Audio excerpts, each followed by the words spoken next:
duties down there at Crypto.com Arena. The Lakers have now won 3 in a row, 5 of 6. They needed a balanced effort tonight and pace, especially against this Heat team. 6 Lakers in double figures, 3 players with 25 or more. You had a triple-double from Luka, 15 threes, 33 assists, only 12 turnovers. Big game, and they shot over 50% again. I think that was the key today. They spread the love around. You mentioned 33 assists, only 12 turnovers, and all 5 starters in double figures. And then Jake coming off the bench, I thought he was very important coming off the bench. Did a good job of not being distracted by Miami's offense. The way they passed the ball, the way they moved. They did a pretty good job on the main player. So a good night tonight at home before they go to Portland, and did what they're supposed to do at home. Yeah, I mean, sometimes styles make fights, and you're playing against a team that plays with the pace that the Miami Heat play with. You can't avoid the additional possessions in those types of games sometimes. And so for the Lakers to only turn the ball over 12 times, even though the pace was what it was throughout the course of this game, it's impressive that they were able to do that, to score the ball, to get shots on goal as opposed to turning the basketball over. I know Luka and Austin wish they percentage-wise would have shot the ball better. But I forgot to think about something before this game. Like, the first game back home after a week-long road trip is always a little tough. A few stops out on the road and you come back to LA, it's just a bit of an adjustment, slight. And it just impacts your body clock a little bit. And so we'll see if they can bounce back against the Blazers tomorrow night as far as their shooting. But overall, good night, got the win. See if we can get one on the road now. All about getting a win for sure. Luka with his 83rd triple-double with 29 points, 11 rebounds, and 10 assists. And he had mentioned to Mike there that they left a lot of shots out there. I mean, Luka was just 1 for 11 from 3. But another great performance. The ball in his hands, good things happen. Bottom line.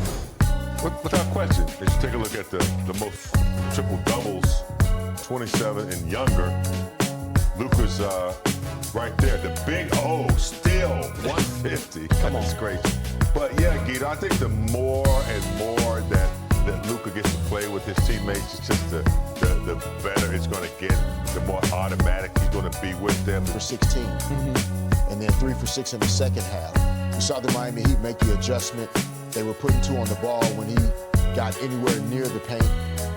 And then they went to kind of the matchup zone that also kind of stalled the Lakers out at times on the offensive end. But his ability to make plays for other people will always stress the defense. And so then when you have all 5 starters in double figures, Jake LaRavia coming off the bench in double figures, like multiple guys that could make the defense pay for loading up to Luka.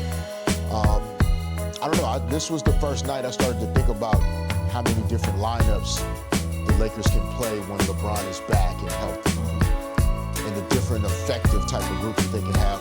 Offensively, great groups, versatile, scoring, and then also defensively, they can put some good versatile groups out on the floor as well. On a night when it wasn't easy for AR and Luka, even though they combined for 55 points, 21 assists, the game ball probably goes to Jake LaRavia because you're going to need to have that performance from a third guy.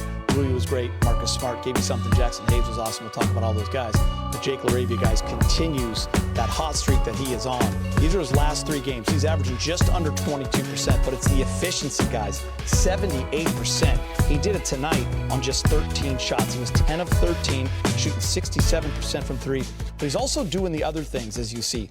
The steals, the rebounds, the effort on defense, James. He is fitting in perfectly, and Luka talked about it with Mike Trudell. He said he's just getting better every single game, and you're seeing it. The confidence, also being aggressive, and he fits. Only 1 turnover, too, Guido. He's very capable, very anything, uses his abilities, his size, and he gets the job done. Yeah, his game fits really well, as you said, Geets, with this roster. He's capable of doing things off the dribble, but with the Lakers, he won't have to. Everything he needs to get done can happen with 1 to 3 dribbles max.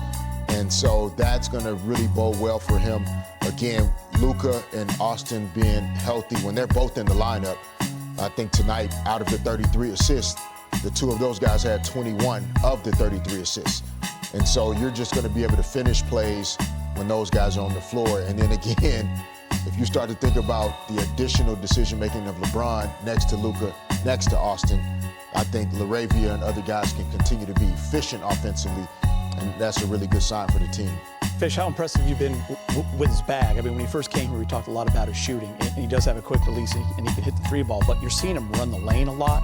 He's getting some fast break points. He's also finishing around the basket, and he's been in trouble late in the shot clock and been able to find a way to get a bucket as well in these last few games. Yeah, I mean, you know, I got a chance to see LaRavia a little bit at Wake Forest. And so going into the draft, his draft year, which I think was 2022, I liked his versatility then.